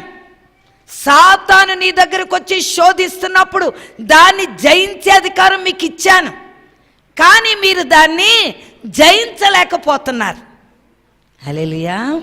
హల్లెలూయా, దేవుని స్తోత్రం. అందుకే అది ఏం చేస్తుందంటే మన మీద లేని సమస్యలన్నీ తీసుకొచ్చి మనల్ని అది నొక్కి పెడుతుంది. అందుకే ప్రతి విషయం కూడా జాగ్రత్త. విశ్వాసులమైన మనము చాలా జాగ్రత్తగా కాపాడబడాలి. దేవుని స్తోత్రం. దేవుడు ఎన్నోసార్లు చెప్పాడు, ఏర్పరచబడిన వాని సైతము మోసగిస్తుంది అని. అందుకని ఆయన అది మనల్ని మోసగించక ముందే మనము ప్రతి దాన్ని కూడా జయించడానికి ప్రయత్నం చేద్దాం. దేవునికి స్తోత్రం. చూడండి 2 కొరింథీ 1వ అధ్యాయము 9వ వచనంలో ప్రభు ఏమన్నారో చూద్దాం. 2 కొరింథీ 1వ అధ్యాయము. మరియు మృతులను లేపి దేవుని యందే గాని మన యందే మేము నమ్మకయుంచినట్లుగా మరణము అగుదుమని నిశ్చయముగా మా మట్టుకు మాకు కలిగి ఉండెను. దేవునికి స్తోత్రం. మళ్ళీ చదవండి. మరియు మృతులను లేపు దేవుని యందే గాని మాయందు మేము నమ్మక ఉంచకుండునట్లు మరణము అగుదుమని నిశ్చయముగా మా మట్టుకు మాకు కలిగి ఉండెను. దేవునికి స్తోత్రం. ఇక్కడ అంటున్నాడు, మరియు మృతులను లేపు దేవుని యందే కానీ మాయందు మేము నమ్మిక ఉంచకుండునట్లు మరణమగుదుమను నిశ్చయము మా మట్టుకు మాకు కలిగి ఉండెను. దేవునికి స్తోత్రం. ప్రియుల, ఇప్పుడు మనం ఎవరిని నమ్ముకుని ఉండాలి? దేవుణ్ణి. ఇప్పుడు మనం ఎప్పటికైనా మరణము కాబోతున్నాం, మనకు మరణము తప్పదు. దేవునికి స్తోత్రం ప్రియులార. కనుక ఇప్పుడు మన నమ్మకం ఎవరి మీద ఉండాలి? దేవుని మీదే. మనుష్యులను ఎవ్వరు కూడా నమ్మకూడదు. వాక్యము మనకి చాలా అవసరం. ముఖ్యంగా ఈ దినాల్లో వాక్యము కానీ మనలో లేకపోతే నిశ్చయముగా అది మనల్ని నాశనము చేయడం అన్నది ఖాయం. మనలో ఉన్న జీవాత్మను అది మనలో నుండి తొలగించడం అన్నది ఖాయం. అందుకనే వాక్యం మనతో హెచ్చరిక చేస్తూ ఉన్నది, మాయందే మేము నమ్మిక ఉంచకుండునట్లు మరణమగుదుమని నిశ్చయము మా మట్టుకు మాకు కలిగి ఉండెను. దేవునికి స్తోత్రం. అంటే ఎప్పటికైనా మేము మరణం అవుతాము, కాబట్టి మాయందు మాకు నమ్మకము ఉండకూడదు. హల్లెలూయా, దేవునికి స్తోత్రం. మనం ఎవరి యందు నమ్మకం ఉంచాలి? దేవుని యందే. దేవుని అందే నమ్మకం ఉంచాలి, కానీ మన మీద మనం నమ్మకం పెట్టుకోకూడదు. ఇది శరీర సంబంధమైన ఆశ. హల్లెలూయా. శత్రువు ఏం చేస్తుందంటే మన మీద మనకి నమ్మకం పుట్టిస్తుంది. ఎవరి మీద నుంచి తొలగిస్తుంది? దేవుని మీద. మన సశక్తి ఏమనుకుంటామంటే నాకు బలం ఉంది, నాకు శక్తి ఉంది, నేను ఏ కార్యమైనా చేయగలను, ఏ పనైనా చేయగలను, ఏమన్నా జరిగించగలనని ఒక నమ్మకము మనలో అది కలిగిస్తుంది. అప్పుడు నువ్వేం చేయాలంటే నా శక్తి కాదు, నా బలము కాదు, ఎవరిది? నా తండ్రిది. నా తండ్రి చిత్తము నాలో నెరవేర్చబడుతుందని నీవు పూర్ణముగా ఎవరి మీద ఆధారపడాలి? దేవుని మీద ఆధారపడాలి. హల్లెలూయా, హల్లెలూయా. దేవునికి స్తోత్రం. ప్రియులారా, జాగ్రత్త కలిగి ఉందాం. రకరకాల బోధలు మీరు దయచేసి టీవీ బోధలు, గీవీ బోధలు వినకండి, విని మోసపోద్దు. రాత్రి నేను వెళ్ళగానే అంకుల్ ఒకటి అడుగుతున్నాడు, ఏమి అలా ఒక ఆయన చెప్తున్నాడంటే ఏమనంటే పాత నిబంధన అంతా దేవుడు కొట్టేశాడు, కొత్త నిబంధన పట్టుకుని ఏలాడమన్నాడని. ఏటే అలా చెప్తాడేటి అన్నారు. అంటే నేను ఒకటే అన్నాను, చూడయ్యా, పాత నిబంధన కొట్టివేయడానికి నేను రాలేదు, దానిని నెరవేర్చడానికి వచ్చాను. పాత నిబంధన దేవుడు నెరవేర్చడానికి వచ్చాడు. జన్మ కర్మ పాపాలు మన మీద ఉన్నాయి. ఈ జన్మ పాపము కర్మ పాపము ఎలా వచ్చింది అంటే, ఇప్పుడు ఆదాము అవ్వ ఏం చేశారు? ఆజ్ఞను అతిక్రమించారు. ఆజ్ఞను అతిక్రమించారు కనుక ఆ ఆజ్ఞ అతిక్రమమే పాపము. దానివల్ల మరణము అన్నది భూలోకములోకి వచ్చింది. ఎప్పుడైతే మరణము భూలోకములోకి వచ్చిందో మరణాన్ని తీయడము ఎవ్వరి వశము కాలేదు. మరణము అనే ఒక ముళ్ళు మన జీవితంలో ఉండిపోయింది, దాన్ని తీయడం ఎవరి వశము కాలేదు గనక ఆ మరణపు ముళ్ళు తీయాలి అంటే జన్మ కర్మ పాపము లేనటువంటి వ్యక్తి ఈ భూలోకములోకి వచ్చి ఈ భూలోకం అంతటి కొరకు కూడా ఏం చేయాలి? ప్రాణాన్ని పెట్టి రక్తాన్ని కార్చి, ఆ రక్తములో, అది పరిశుద్ధ రక్తము, దానిలో పాపం లేదు, ఎట్టూ పాపం లేదు, జన్మ పాపం లేదు, కర్మ పాపం లేదు. ఈ రెండు పాపాలు లేనటువంటి ఈయన రక్తములో పాప విమోచన మానవులకు దేవుడు కలిగించాడు. అందుకనే జన్మ కర్మ పాపాలు రెండు కూడా మన యొద్ద నుంచి తీశాడు. ఎవరైతే ఆయన నమ్మారో, ఎవరైతే ఆయన సన్నిధిలో తమ పాపాలు ఒప్పుకొని విడిచిపెట్టి ప్రభు చిత్తములో నడుస్తున్నారో అటువంటి వారి నుండి ఆ పాపములు దేవుడు తొలగించాడు. దేవునికి స్తోత్రం. అంతేగాని పాత నిబంధన కొట్టేశాడు, కొత్త నిబంధన ఒకటి అట్టుకుని ఏలాడదాం, మోసపోవద్దు. నేనన్నా 5 రొట్టెలు 2 చిన్న చేపలు ఎందుకు ఇచ్చాడు? 5 రొట్టెలు ఇస్తే వదిలిపోవుగా, ఒక్క చేపే ఇవ్వాలిగా, 2 చేపలు ఎందుకు ఇచ్చాడు? 2 చేపలంటే క్రొత్త నిబంధన, పాత నిబంధన. ఈ 2 కూడా 5 దినాలకు కలిగిన ఆహారాన్ని ఇందులో నుండి మనము తినాలి. వాళ్ళకి 2 దినాలు సబ్బాతు దినం ఒకటి ఉంది, విశ్రాంతి దినం ఒకటి ఉంది. ఆ 2 దినాలు కంపల్సరీగా వాళ్ళు అనుసరిస్తారు. కాబట్టి మిగిలిన 5 దినాలు కూడా ఈ ఆహారాన్ని తినాల్సిందే, ప్రతి ఒక్కరూ తినాల్సిందే. ఈరోజు నా సహోదరి నానా విధమైన బోధలవి, మోసపరిచే బోధది, అవి విడిచిపెట్టండి.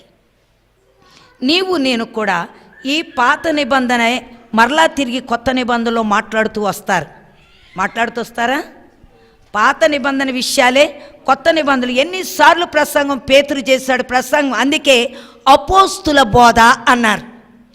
పేతురైనా, యోహానైనా, అపోస్తులైన పౌలైనా, ఎవరైనా సరే ఈ పాత నిబంధనలోంచి తీసుకొచ్చిన విషయాలే మరలా తిరిగి నూతన నిబంధనలో వాళ్ళు ప్రస్తావించటం జరిగింది. దేవుని స్తోత్రం. ఇక్కడ పాత నిబంధనలో దేవుని ఆత్మ ఉన్నది, క్రొత్త నిబంధనలో కూడా దేవుని ఆత్మ ఉంది. పాత నిబంధనలో బాప్తిసం ఉంది, కొత్త నిబంధనలో కూడా బాప్తిసం ఉంది. కాబట్టి 2 కూడా ఒకటే మనకి. కాదు అంటే జన్మ కర్మ పాపాలు మాత్రమే, అవి 2 మానవుడు తీసుకోలేని పాపాలు. దాని నిమిత్తములో యేసయ్య వచ్చి శిలువ మరణం పొంది మనకి విమోచన కలిగించాడు. ఇవి కొట్టేశాడు, ఇవి లేవు, అవి లేవు, ఇక్కడి నుంచి ఆశీర్వాదాలేనట. ఆయన చెప్పాడట, ఇక ఆశీర్వాదాలే, మన అన్ని ఆశీర్వాదాలే. దీవించి దీవించి దీవించి పగలగొట్టేస్తాడు ఇక మనల్ని. జాగ్రత్త ప్రియులారా, వాక్య జ్ఞానం చాలా అవసరం. ఈ రోజుల్లో వాక్య జ్ఞానం లేక మనుషులు పడిపోతున్నారు. ఎంత భయంకరంగా పరిస్థితులు వచ్చినాయి అంటే, అందుకే సాతానుగాడు ఏం చేశాడు? నదుల మీద, నీటి బుగ్గల మీద ఏమేసేసాడు? మాచుపత్రి. ఆకాశము నుండి పడ్డాడు. ఎక్కడ పడ్డాడు? నదుల మీద పడ్డాడు. ఆకాశము నుండి నదుల మీద పడేసరికి 3 వంతుల నీరు మాచుపత్రి అయ్యింది. నీరు అంటే వాక్యం. నీటి బుగ్గ అంటే జీవజలము. ఈరోజు ఈ జీవజలాన్ని మనుషులు ఎట్లా వాడుకుంటున్నారంటే, కాసేపు ఏలి ఆత్మ వస్తుంది, కాసేపు ఎలీషా ఆత్మ వస్తుంది, కాసేపు ఇంకొక ఆత్మ, ఇంకొకడేమో నేను ప్రవక్తని అని ఒకడు, ఎవరి ఇష్టం వచ్చినట్టుగా వాళ్ళు తమ ఇష్టానుసారంగా దేవునికి స్తోత్రం, దేవునికి విరోధంగా వెళ్ళిపోతున్నారు. ఇలాగా జీవజలపు బుగ్గల మీద కూడా ఏం చేసేసింది. అందుకే ఆకాశము నుండి అదేం ఎలా పడ్డది, మెరుపులాగా పడి వాక్యాన్ని, ఆత్మను కూడా నాశనము చేసేస్తుంది. ఆత్మను గ్రహించే శక్తి కూడా మనకి కావాలి ఈ దినాల్లో. ముఖ్యంగా ఏ ఆత్మ కరెక్టో నీకు తెలుసుకోవాలి ముందు. అందుకే ప్రతి ఆత్మను నమ్మక అంటాడు. పేతురులో చూద్దాం, ఆయా ఆత్మలను నమ్మక అని.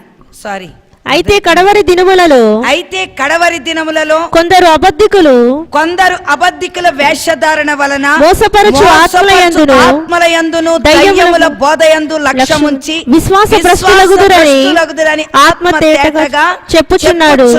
ఆ అబద్ధికులు వాతవేయబడిన మనస్సాక్షి గలవారే. స్తోత్రం ప్రియులారా, ఈ రోజు దేవుని వాక్యం మనతో హెచ్చరిక చేస్తూ ఉన్నది. ఏమంటున్నాడు? అయితే కడవరి దినములలో కొందరు అబద్ధికుల వేషధారణ వలన మోసపరచు ఆత్మలయందును దయ్యముల బోధయందును లక్ష్యముంచి విశ్వాస భ్రష్టులగుదురని ఆత్మ తేటగా చెప్పుచున్నాడు. చూడండి, విశ్వాస భ్రష్టులవుతున్నారు. అందుకే మొదటి యోహాను 4వ అధ్యాయము 1వ వచనం చూద్దాం.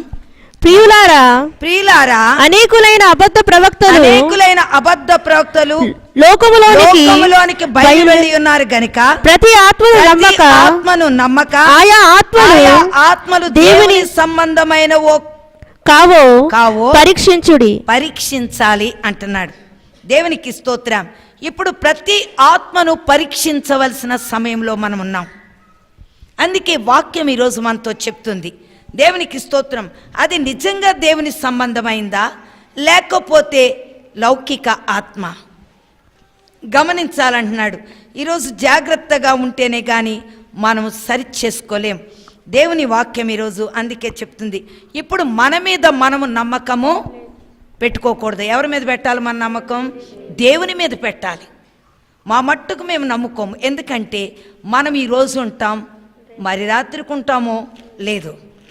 మరి రాత్రికి మనం బ్రతుకుతామన్న నమ్మకం లేదు. ఇంకా ఈ దినం ఇంకా కాలేదు, ఏం కాబోతున్నామో మనకు తెలియదు. కనుక మన నమ్మకము ఎవరి మీద ఉండాలి? దేవుని మీద ఉండాలని దేవుడు కోరుకుంటున్నాడు. దేవుని స్తోత్రం. ఆదికాండం 2వ అధ్యాయం 7వ వచనం చూద్దాం.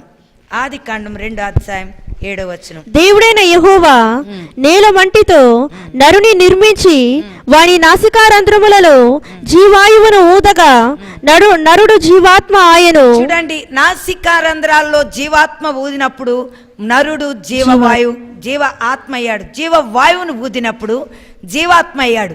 ఈ జీవాత్మను ఎప్పుడు పోగొట్టాడు? ఎప్పుడైతే ఈ యొక్క ఆజ్ఞను అతిక్రమించాడో అప్పుడు పోగొట్టుకున్నాడు. అప్పుడు పోగొట్టుకున్నాడు కనుక మరలా తిరిగి యేసు ప్రభు వారి ద్వారా మనకి జీవాత్మను దేవుడు ఇచ్చాడు. ఒకవేళ ఆ జీవాత్మే కానీ ఇవ్వకపోతే ఆ గమనములో మనము ఉండేవాళ్ళం, పరలోక రాజ్యానికి వెళ్ళలేకపోయేవాళ్ళం. అందుకే దేవుడు తన జీవాత్మనిచ్చి మనల్ని జీవించమని దేవుడు మాట్లాడుతున్నాడు. దేవునికి స్తోత్రం. చూద్దాం. యెహెజ్కేలు 6వ అధ్యాయం 6వ వచనం చూద్దాం. యెహెజ్కేలు 6వ అధ్యాయము 6వ వచనం. నేనే యెహోవానై ఉన్నానని మీరు తెలుసుకొనున్నట్లు మీ బలిపీఠములు విడువబడి పాడైపోవును. నేనే యెహోవానై ఉన్నానని మీరు తెలుసుకొనున్నట్లు మీ బలిపీఠములు విడువబడి పాడైపోవును. మీ విగ్రహములు చిన్న భిన్నములగును. సూర్య దేవతకు మీరు నిలిపిన స్తంభములు పడగొట్టబడును. మీ పనులు నాశనమగును.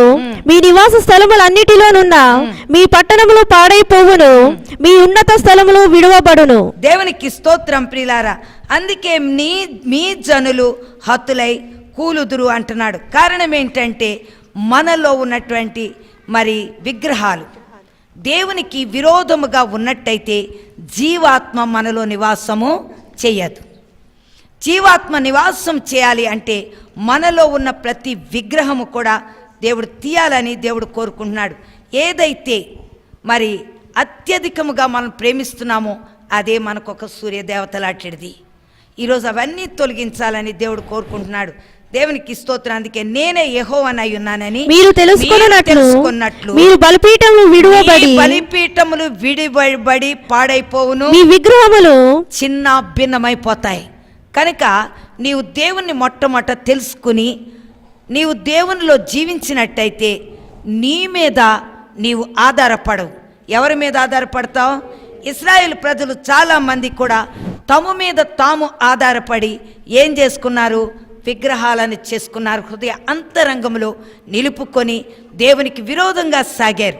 దేవునికి స్తోత్రం. కనుక ఈరోజు మనలో ఉన్నటువంటి ప్రతి విగ్రహము కక్ష ఉందా, పగ ఉందా, ద్వేషం ఉందా, అసూయ ఉందా, ఏమున్నాయి అవన్నీ కూడా తొలగించాలని దేవుడు ఈరోజు మనతో కోరుకుంటున్నాడు. దేవునికి స్తోత్రం. 12వ అధ్యాయం 7వ వచనంలో ప్రభు ఏమంటున్నారు చూద్దాం. ఆయన నాకు ఆజ్ఞాపించినట్లు నేను చేసి తిని, ఎట్లనగా నేను దేశాంతరము పోవువాడైనట్టుగా పగటి యందు నా సామాగ్రిని బయటకు తెచ్చి అస్తమయమున నా చేతిలో గోడకు కన్నము వేసి వారు చూచుచుండగా సామాగ్రిని తీసుకొని మూట భుజము మీద పెట్టుకొంటిని. ఉదయమున యెహోవా వాక్కు నాకు ప్రత్యక్షమై ఇలాగు సెలవిచ్చెను, నరపుత్రుడా, నీవు చేయునదేమని తిరుగుబాటు చేయు ఇశ్రాయేలీయులు నేను అడుగుదురు గనుక నీవు వారితో ఇట్లనుము, ప్రభువగు యెహోవా సెలవిచ్చినదేమనగా, ఈ దేవోక్తి భావము యెరూషలేములోనున్న ప్రధానికిని దానిలోనున్న ఇశ్రాయేలుకందరికీ చెందును. కాబట్టి వారికి ఈ మాట చెప్పుము, నేను మీకు సూచనగా ఉన్నాను, నేను సూచించినది వారికి కలుగును, వారు చెరలోనికి పోయి దేశాంతర నివాసులగుదురు. దేవునికి స్తోత్రం. ఇక్కడ అంటున్నాడు, ఇక్కడ యెహెజ్కేలుకి దేవుడు ఆజ్ఞాపించాడు. ఏమని ఆజ్ఞాపించాడు? ఆయన నాకు ఆజ్ఞాపించినట్టు నేను చేసి ఎట్లనగా, నేను దేశాంతరము పోవాడనైనట్టుగా పగటి యందు నా సామాగ్రిని బయటికి తెచ్చి సమస్తమును నా చేతిలో గోడకు కన్నము వేసి వారు చూచుచుండగా సామాగ్రిని తీసుకొని మూట భుజము మీద పెట్టుకొంటిని. దేవునికి స్తోత్రం.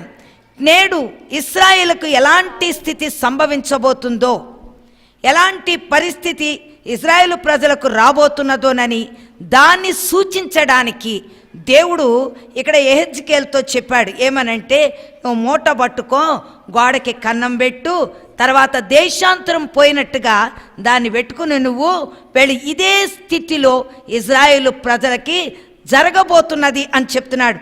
నీవు చేయనిదేమని తిరుగుబాటు చేయి ఇశ్రాయేలు నిన్ను అడిగినప్పుడు అడుగుదురు గనుక నీ వార్త ఇట్లను, ప్రభువు యెహోవా సెలవు, ఈ దేవోక్తి భావము యెరూషలేములో ఉన్న ప్రధానికిని దానిలోనున్న ఇశ్రాయేలు అందరికిని చెందును. కాబట్టి వారికి ఈ మాట చెప్పుము, నేను మీకు సూచనగా ఉన్నాను, మీకు సూచనగా ఉన్నాను, నేను సూచించినది వారికి కలుగును, వారు చెరలోనికి పోయి దేశాంతర నివాసులగుదురు. మరియు వారిలో ప్రధాన నగువాడు రాత్రియందు సామాగ్రిని భుజం మీద పెట్టుకొని తానే మోసుకొని పోవుటకై తన సామాగ్రిని బయటికి తెచ్చుకొనవలెనని గోడకు కన్నము వేసి నేల చూడకు. 24:18 చదువుదాం, మిగిలిన తర్వాత తెలుస్తుంది. ఉదయమందు జనులకు నేను ప్రకటించి తిని సాయంత్రమున నా భార్య చనిపోగా ఆయన నాకు ఆజ్ఞాపించినట్లు మరినాటి ఉదయమున నేను చేసి తిని, నీవు చేసిన వాటి వలన మేము తెలుసుకొనవలసిన సంగతి నీవు మాతో చెప్పవా అని జనులు అడగగా, నేను వారితో ఇట్లాంటిని, యెహోవా వాక్కు నాకు ప్రత్యక్షమై ఇలాగు సెలవిచ్చెను, ఇశ్రాయేలీయులకు నీవు ఇలాగు ప్రకటించుము, ప్రభువైన యెహోవా సెలవిచ్చినది ఏమనగా, మీకు అతిశయాస్పదముగాను మీ కన్నులకు ముచ్చటగాను మీ మనస్సునకు ఇష్టముగాను ఉన్న నా పరిశుద్ధ స్థలమును నేను చెరపబోచున్నాను. మీరు వెనుక విడిచిన మీ కుమారులను కుమార్తెలను అక్కడనే ఖడ్గము చేత కూలుదురు. అప్పుడు స్తోత్రం. ఇక్కడ ఏమి జరగబోతుంది అంటే, దేవుణ్ణి విడిచిపెట్టేసి కుమారులను కుమార్తెలను, కంటికి ఇంపైన వాటిని, మనస్సుకు నచ్చిన వాటిని, వీటన్నిటినీ వెంబడిస్తూ దేవుని విడిచిపెట్టిన వారికి గతి ఏమిటంటే నెత్తి మీద మూట పెట్టుకొని వెళ్ళినట్టుగానే వారి జీవితము మారిపోబోతుందని చెప్తున్నాడు. అంటే ఏమీ వారికి మిగలదు. అందుకే సహోదరి సహోదరుడా, దేవుని వాక్యం ఈరోజు మనతో సెలవిస్తూ వస్తున్నది. దేవునికి స్తోత్రం. నీ ఎముకలలో జీవాత్మ కావాలి. జీవాత్మ నీలో ఉన్నట్టయితే నీవు దేవుని జ్ఞానాన్ని పొందుతావు, దేవుని యొక్క ఉద్దేశాలు కనుగొని తెలుసుకుంటావు. నీవు వేటినైతే ప్రేమిస్తున్నావో, ఏటినైతే నువ్వు అంగీకరిస్తున్నావో, ఒక్క దెబ్బతో నీకు చూడముచ్చటగా ఉన్న ప్రతిదీ కూడా దేవుడు తీసేస్తానని ఖచ్చితంగా మాట్లాడుతున్నాడు. అది తీయకపోతే జీవాత్మ నీలోకి రాదు. జీవాత్మ నీలోకి రావాలంటే నీ కంటికింపైనవన్నీ కూడా వెళ్ళిపోవాలి. అక్కడ అందుకే అంటున్నాడు, గోడకు కన్నం పెట్టు, నెత్తి మీద మూట పెట్టి వాడు చూస్తుండగా వెళ్ళు. ఇక్కడ వచ్చాక అంటున్నారు, అయ్యా మాకు చెప్పవా సంగతి, ఎందుకు ఇలా జరిగింది అని. అక్కడ దేవునికి స్తోత్రం ప్రియులారా, ఉదయమందు జనులకు నేను ప్రకటించి తిని సాయంకాలము నా భార్య చనిపోయింది. హల్లెలూయా. ఎందుకయ్యా మాకు ఈ సంగతి చెప్పలేదు? దేవునికి స్తోత్రం ప్రియులారా. ఈరోజు పొద్దున్న ప్రకటిస్తే రాత్రికే నీకు సమస్తాన్ని కోల్పోయే స్థితి రాబోతుందని వాక్యం చెప్తుంది. కనుక ప్రతి నిత్యము కూడా నువ్వు దేవునిలో కలిగి ఉండాలి, దేవుని మీద ఆధారపడి ఉండాలి. నీకు నువ్వు నమ్ముకున్నట్టయితే నిశ్చయముగా నాశనము సంభవిస్తుందని చెప్తున్నాడు. అందుకని నేను వారితో ఇట్లాంటిని, యెహోవాకు నాకు ప్రత్యక్షమై ఇలాగు సెలవిచ్చాను, ఇశ్రాయేలుకు నీవు ఇలాగు ప్రకటించుము, ప్రభువైన యెహోవా సెలవిచ్చినది ఏమనగా, నీకు అతిశయాస్పదముగాను మీ కన్నులకు ముచ్చటగాను మీ మనసులకు ఇష్టముగాను ఉన్న నా పరిశుద్ధ స్థలమును నేను చెరపబోచున్నాను. మీరు వెనుక విడిచిన మీ కుమారులను కుమార్తెలను అక్కడే ఖడ్గము చేత కూలబోతున్నారు. అందుకే సహోదరి సహోదరుడా, దేన్ని ప్రేమిస్తున్నావు నువ్వు? ఇప్పుడు దేన్ని ఇష్టపడుతున్నావు నువ్వు? నీవు జీవాత్మను పొందకపోతే, జీవాత్మ చేత నువ్వు నడిపించబడకపోతే కలగబోయే దుస్థితి ఏంటో దేవుని వాక్యం మనకి హెచ్చరిక చేస్తున్నది.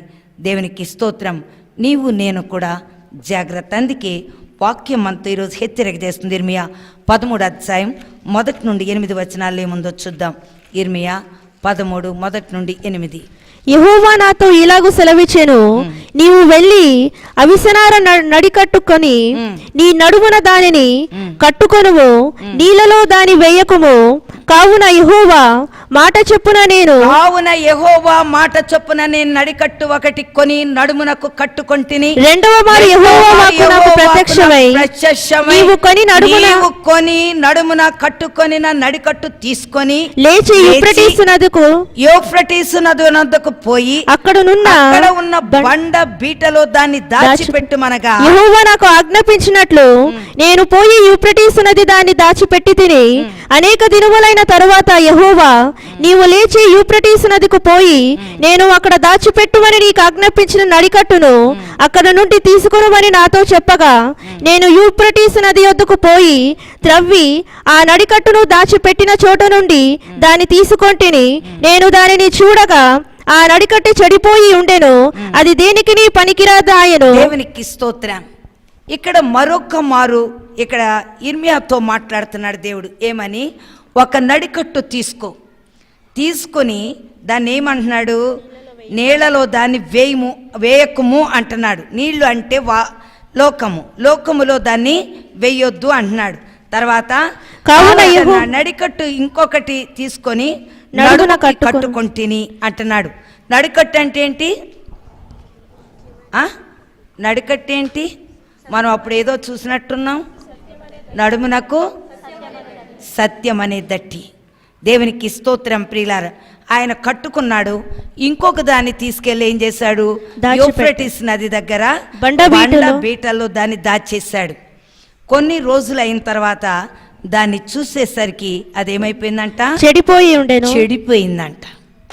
ఇప్పుడు నువ్వు కూడా ఈ వాక్యాన్ని ఉపయోగించుకోకుండా దాన్ని నువ్వు దాచిపెట్టినట్లయితే నీ బ్రతుకు కూడా అలాగే ఉంటుంది.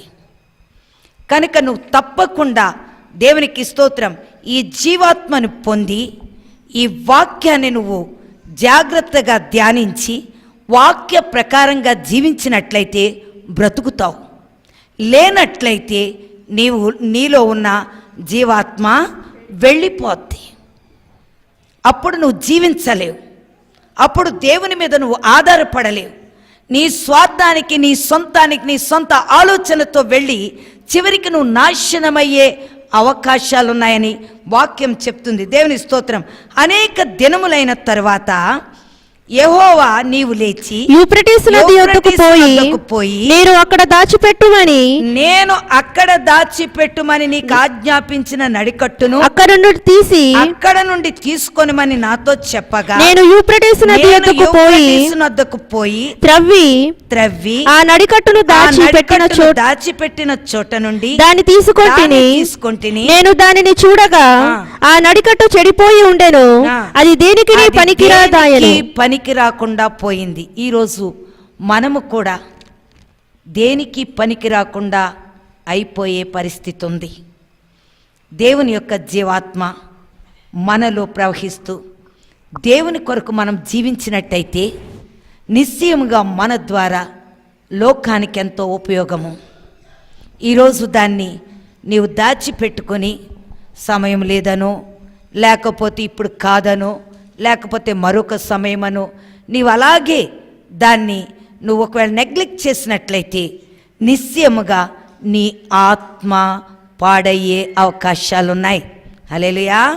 అందుకే దేవునికి స్తోత్రం. ప్రియులారా, ప్రొద్దున్న ప్రకటన చేశాడు, సాయంకాలము భార్య చనిపోయింది. దేవునికి స్తోత్రం. ఏంటిది అంటే మీరు దేన్ని ప్రేమిస్తున్నారు? మీ కంటికి ఇంపైన వాటిని, మీ మనసుకు ఇష్టమైన వాటిని, మీరు వీటన్నిటినీ ప్రేమిస్తున్నారు. అందుకనే ఏమైపోయింది మీ జీవితాలు? దేవుని స్తోత్రం. మీ కుమారులు, మీ కుమార్తెలు అందరూ కూడా నాశనానికే వెళ్ళబోతున్నారు అంటున్నాడు. ఈరోజు ఎండిపోయిన ఎముకల్లారా లేచి ఆయన మాట వింటే సరి, ఆయన స్వరము వింటే సరి. లేనట్లయితే మీ ఆత్మకు పట్టే గతి ఇలాగే ఉంటుందని వాక్యం చెప్తుంది. ఈరోజు నాకు ఆత్మ ఉంది, నేను భలేగున్నాను అనుకుంటే కాదు. ఉపయోగం లేని ఆత్మ ఎందుకు పనికిరాదు. అదే చెప్తున్నాడు. నీవు సమాధిలో నుండి లేవాలి, ఆయన వాక్యం వినాలి, ఆయన స్వరము వినాలి, ఆయన మాట వినాలి. లేచి ఆయన మాట వింటేనే తప్ప నువ్వు పరలోక రాజ్యములో చేరలేవు. నాశనానికి వెళ్ళే సమయం ఇది. మనం సెర్చ్ చేసుకు. అంతకీ దేవుడు పాపం ఎంతగా ప్రేమించాడో నాకే అనిపిస్తుంది. ఎప్పుడో జరగవలసినది ముందే మన ముందు చూపించి మీరు సిద్ధపడండి అంటే మేమిప్పుడు సిద్ధపడము, చాలా కాలం ఉంది ఇంకా మేము పరలోక రాజ్యానికి వెళ్ళడానికని పొద్దున్న ప్రకటన చేస్తే సాయంకాలము మరణమయ్యే స్థితిలో ఉన్నది పరిస్థితులు. అందుకే ఆ దినము ఎప్పుడో మనకి తెలియదు. దేవునికి స్తోత్రం. అందుకనే జీవాత్మ మనలో ఉంటే, మనము చక్కగా నిలబడితే, అది మనలో ప్రవహిస్తే అనేక ఆత్మలను కూడా మనం ఏం చేయగలుగుతామో రక్షించుకోగలుగుతాం. దేవునికి స్తోత్రం. అక్కడ యెహెజ్కేలు చెప్తున్నాడు సంఘాల గురించి, ఇక్కడ ఇర్మియా చెప్తున్నాడు, ప్రతి ఒక్కరూ మాట్లాడుతున్నారు. దేవునికి స్తోత్రం. ప్రియులారా, నీవు నేను కూడా సిద్ధపడవలసిన సమయం ఇది. అందుకే వాక్యం అంతా అంటుంది. దేవుని స్తోత్రం. ఇక్కడ ఏమంటున్నాడు 8వ వచనంలో, కాగా యెహోవా వాక్కు నాకు ప్రత్యక్షమై ఈలాగు సెలవిచ్చెను, యెహోవా ఈ మాట సెలవిచ్చుచున్నాడు, ఈ విధముగానే యూదా వారి గర్వమును యెరూషలేము నివాసుల మహాగర్వమును నేను భంగపరుస్తాను. మీ జీవితాల్లో అన్యమైనటువంటివి మీలో కనబడుతున్నాయి. దేవుని ఆత్మకు బదులుగా లౌకికమైనవి మీలో కనబడుతున్నాయి. అన్యత్వము, అన్య జీవితము, అన్య బ్రతుకు, అన్య మాటలు, అన్య స్థితి మీలో కనబడుతుంది. అవి దేవుని సూర్య ప్రతిమల్లాగా మీ హృదయ అంతరంగంలో దేవుడు చూస్తున్నాడు కనుక దేవుడు ఈరోజు మనతో మాట్లాడుతున్నాడు. అవి మిమ్మల్ని నిలబడి చేస్తున్నాయి. అందుకే నా సహోదరి, నువ్వు దేన్ని ఎక్కువ ప్రేమిస్తున్నావో ఒక్క దెబ్బతో దాన్ని లాగేస్తానంటున్నాడు. కనుక ఇక్కడ యెహెజ్కేలు కూడా దేవునికి స్తోత్రం, పొద్దున ప్రకటన చేసి వచ్చాడు, రాత్రి భార్య సమాధి చేశాడు. అంటే అలాంటి త్వరితము సంగతులు మనకి జరగబోతున్నాయి. త్వరగా ఉంది ఇప్పుడు పరిస్థితి. ఇవాళ, రేపా, ఎల్లుండా, ఎప్పుడు ఏమో ఎప్పుడు తెలియనటువంటి పరిస్థితులు మనకు వెంటాడుతున్నాయి. త్వరగా దేవుని సంధిలో సిద్ధపడి ఆయన మహిమ కొరకు మనం వాడబడాలి. అందుకే ఈ నడికట్టుని నువ్వు ఒకవేళ దాచేసుకున్నట్టయితే అది చివరికి ఎవ్వరికీ ఉపయోగము ఉండదు. వాక్యం అనేటటువంటి దాన్ని నువ్వు నడుముకి కట్టుకొని అనేక ఆత్మలను సిద్ధబాటు చేసి నీవు పరలోక రాజ్యం చేరాలని దేవునికి ఇష్టమై ఉన్నది. హోషేయ 13:14 చూద్దాం. హోషేయ 13:14. ఆయనను పాతాళ వశములో నుండి నేను వారిని విమోచింతును, మృత్యువు నుండి వారిని రక్షింతును. ఓ మరణమా, నీ విజయం ఎక్కడా? ఓ మరణమా, నీ ముల్లెక్కడా? పశ్చాత్తాపము నాకు పుట్టదు. నిజముగా ఎఫ్రాయిము తన సహోదరులలో ఫలాభివృద్ధి నొందును. అయితే తూర్పు గాలి వచ్చును, యెహోవా పుట్టించు గాలి అరణ్యములో నుండి లేచును. అది రాగా అతని నీటి బుగ్గలా ఎండిపోవును. దేవునికి స్తోత్రం. ఇక్కడ అంటున్నాడు, అయినను పాతాళములో నుండి నేను వారిని విమోచింతును, మృత్యువు నుండి వారిని రక్షింతును. ఓ మరణమా, నీ విజయం ఎక్కడా? మరణమా, నీ విజయం ఎక్కడా? ఓ మరణా, నీ ముల్లెక్కడా? పశ్చాత్తాపము నాకు పుట్టదు. దేవునికి స్తోత్రం. నిజముగా ఎఫ్రాయిము తన సహోదరులలో ఫలాభివృద్ధి నొందును. 12వ వచనం చూస్తే ఏమనుంది? ఎఫ్రాయిము దోషము నా యొద్ద ఉంచబడి ఉన్నది, అతని పాపము భద్రము చేయబడి ఉన్నది. దేవునికి స్తోత్రం. ప్రియులారా, ప్రసూతి వేదన కలిగినట్టు అతనికి వేదన పుట్టును. పిల్ల పుట్టు సమయమున బయటికి రాని శిశువైనట్టుగా అతడు బుద్ధి లేని వాడై వృద్ధిలోనికి రాడు. దేవునికి స్తోత్రం. ప్రియులారా, ఈరోజు దేవుని మాట అంటుంది, ఎఫ్రాయిము దోషము నా యొద్ద ఉంచబడి ఉన్నది. హల్లెలూయా. కనుక ఈరోజు దేవుని సన్నిధిలో ఉన్నటువంటి మనము మన పాపాలను ఏం చేద్దాం? మనం ఒప్పుకుందాం. ఆయన సన్నిధిలో ఉన్న మన పాపాలన్నిటిని కూడా ఒప్పుకొని దాన్ని విడిచిపెట్టాలని దేవుడు కోరుకుంటున్నాడు. ఎవరి పాపం వాళ్ళకి తెలియదు, నా పాపం నాకు తెలియదు. నేను నీతిమంతురాల్ని నేను అనుకోవచ్చు, కానీ దేవుని దృష్టికి మాత్రము నీతిమంతులము కాచాలము. అందుకే వాక్యం మనతో హెచ్చరిక చేస్తున్నది, ఎఫ్రాయిము దోషము నా యొద్ద ఉన్నది, అతని పాపము భద్రము చేయబడి ఉన్నది. అలాగే దేవునికి స్తోత్రం. ఈరోజు నా పాపాలన్నీ తీయడానికి దేవుడు ఇష్టపడుతున్నాడు. నీవు ఒకవేళ ఎముకగా ఉన్నప్పటికీ కూడా, నీవు జీవము లేనట్టుగా ఉన్నప్పటికీ కూడా దేవుడు తన జీవాన్ని ఇవ్వడానికి సిద్ధపడుతున్నాడు. పశ్చాత్తాపంతో ప్రభు దగ్గర మనం ఒప్పుకున్నట్టయితే, తండ్రి నిశ్చయముగా నేను లోకాన్ని ప్రేమిస్తున్నాను, లోక ఆశలు ప్రేమిస్తున్నాను, లోకం కొరకు పరుగు పెడుతున్నాను, నన్ను క్షమించు. నేను సంతోష పెట్టాలన్న మనసు నాకు లేదు.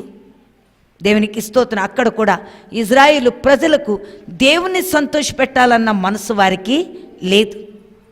వాళ్ళ ముందే యెహెజ్కేలు ఎలాగెళ్తున్నాడు? మూట కట్టుకుని బయలుదేరి వెళ్తున్నాడు. దేవునికి స్తోత్రం. ఏమిటి మూట? ఎవరి మూట ఇది? దేవునికి స్తోత్రం. ప్రియులారా, ఆ మూటను పట్టుకుని వెళుతున్నాడు. వారు గ్రహించలేని ప్రజలుగా ఉన్నారు, వారి పాపాలు మోసుకుని వెళ్తున్నాడు. ఈరోజు నా సహోదరుడా, మన పాపాలను మనం ఒప్పుకుందాం, ఆ మూటలు దించేద్దాం, అవి మనలో ఉండకూడదు. మనం ఎక్కడైతే దాచిపెట్టామో ఆ నడికట్టును తీద్దాం, అది మన నడుముకు కట్టుకుందాం. అనేక ఆత్మల రక్షణ కొరకు సాగిపోవడానికి ప్రయత్నం చేద్దాం. అలా చేయాలని దేవుని యొక్క ఉద్దేశమైంది. ఆయన వచ్చు సమయానికి ఆయన తట్టు తిప్పడానికి ప్రయాసపడదాం. దేవునికి స్తోత్రం. ఆమోసు 9వ అధ్యాయం 14-15 వచనాలు చూసి ముగించేసుకుందాం. మరియు ఆమోసు 9:14-15. మరియు శ్రమనందుచున్న నా జనులకు ఇశ్రాయేలీయులను నేను చెరలో నుండి రప్పింతును. పాడైన పట్టణములను మరలా కట్టుకొని వారు కాపురముందురు. ద్రాక్ష తోటలు నాటి వాటి రసమును త్రాగుదురు. వనములు వేసి వాటి పండ్లను తిందురు. వారి దేశమందు నేను వారిని నాటుదును. నేను వారికిచ్చిన దేశములో నుండి వారు ఇక పెరికివేయబడరని నీ దేవుడైన యెహోవా సెలవిచ్చుచున్నాడు. దేవునికి స్తోత్రం. అందుకే ఈ రోజు నీలో జీవాత్మ నీలో వచ్చినట్లయితే నిన్ను జీవింప చేస్తానంటున్నాడు. అంతేకాదు సమాధిలో నుండి నిన్ను లేపుతానని వాగ్దానం చేస్తున్నాడు. దేవుని స్తోత్రం. నీవు శ్రమ అన్నాడు. మరియు శ్రమనొందుచున్న నా జనులకు ఇశ్రాయేలీయులను నేను చెరలోనికి రప్పింతును. పాడైన పట్టణములను మరలా కట్టుకొని వారు కాపురముందురు. దేవునికి స్తోత్రం. పాడైపోయిన మరలా నడికట్టును మరలా బయటికి తీద్దాం. దేవునికి స్తోత్రం. ప్రియులారా, మనం నడుముకు కట్టుకొని ప్రభుకి మహిమకరంగా జీవించాలని దేవుడు కోరుకుంటున్నాడు. ఒకవేళ నువ్వు 10వ వచనం ప్రకారంగా ఆ కీడు మనలను తరిమిపట్టదు, మన యొద్దకు రాదని అని నా జనులలో పాపాత్ములందరూ ఖడ్గము చేత చనిపోబోతున్నారు. అలా అనకుండా ప్రభువా నిశ్చయముగా నేను మారు మనసు పొందాను, నా పాపాన్ని సందులో ఒప్పుకుంటున్నాను, నేనిక నా పాపాన్ని విడిచిపెడుతున్నాను. ఈరోజు మరి దేవుని స్తోత్రం, ఆ పాపాలన్నీ కూడా బయట వేసేద్దాం. ఇక అవి మనలో కనబడకూడదు. నీ పాపము ఏమేమున్నాయో, నీ ఆలోచనలు ఏమున్నాయో, నీ తలంపులు ఏమున్నాయో, నీ మీద నువ్వు ఆధారపడి ఉన్నావేమో, ఇక ఆధారపడడానికి వీలేదు. దేవుని మీద ఆధారపడదాం. ప్రభువా నీ మీద నేను ఆధారపడ్డాను, నువ్వు నాకు కావాలి, నీతో జీవిస్తానయ్యా, మరలా నన్ను చిగురింపచేయి, మరలా నన్ను ఆ యొక్క సమాధిలో నుండి బయటకు లాగి నాలో జీవం పోసి నన్ను నిలబెట్టమని ప్రభుని అడుగుదాం. ప్రతి ఒక్కరూ ప్రభు తట్టు చూద్దాం. ఈ ఆఖరి దినాల్లో ముఖ్యంగా మనకి కండ్లకు ఇంపైనవి ఏమున్నాయో అన్నీ తీసేద్దాం. నీ పిల్లలా, నీ భర్త, నీ భార్య, నీవు సంపాదించిన ఆస్త, నీ ఇళ్ళ, నీ ఫ్రెండ్సా, లేకపోతే నీకున్నటువంటి ఏమున్నాయో అవన్నీ కూడా ఈరోజు తీసేద్దాం. ప్రతిదీ మన యొద్ద నుంచి తొలగించుకుందాం.